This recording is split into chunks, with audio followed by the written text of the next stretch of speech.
Hey guys, it's Miss Filer here. I'm going to walk you through this slideshow in case you have a difficult time reading, okay? If you don't need to hear me read it through for you, you can just put me on mute. This is the only time you'll be able to put me on mute. We are going to be talking about classifying structures, okay? And there's 3 different types we're going to look at: shell, frame, and solid structures. There are 3 types of structures: solid, frame, and shell. Here are some examples of solid structures, okay? Solid structures are objects that, an object that uses solid construction to support its loads. When I say loads, I mean it could be an animal, it could supporting a human, or cars, or buildings, anything like that. Okay, so for example, this is the Hoover Dam, and we've got a tall, snowy mountain here. These are all great examples of a solid structure. Not much is going to take those things down. Here we have shell structures. These are a hollow structure with a covered shape, providing strength and rigidity.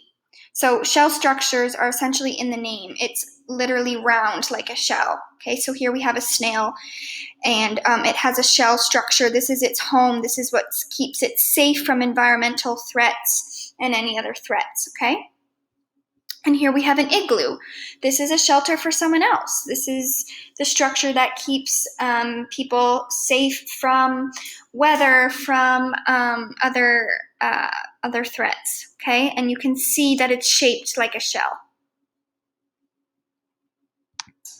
Another example of this, very common, is our eggs. We don't typically think of eggs as a structure, right? But it's true, because inside this curved egg shell is the yolk and the egg white. And the shell is protecting the egg yolk and the egg white, again, from getting smushed, from dirty hands at the grocery store, etc. So an egg shell is a great representative of a shell structure. Frame structures. A network of parts that supports loads. Again, loads could be an animal, like a spider on a web, or a person on a bike. These are great examples of a frame structure, because oftentimes I like to think of a frame structure as like many little parts that go into it. Okay, so for this cobweb here, so many parts of the web go into creating one big cobweb. With this bike, we've got the tires, we've got the handles, we've got the pulleys and the gears, and all those good things that go into creating one large network of an object, such as a bike.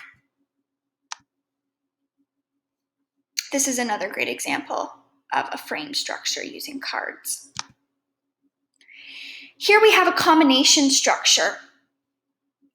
This is right in the name, a combination of shell, frame, and solid structures.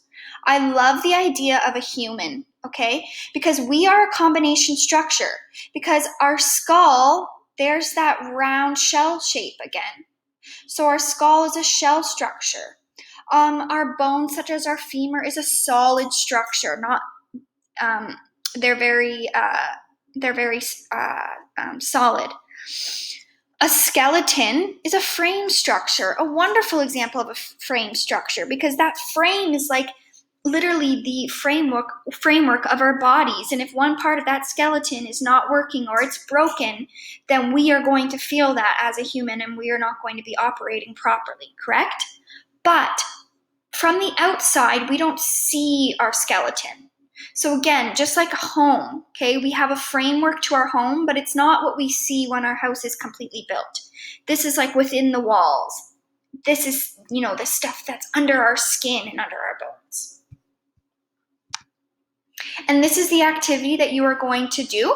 You can come back and take a look at these expectations, but I just want to quickly show you that there's some other practice here if you're still confused between the 3 of them.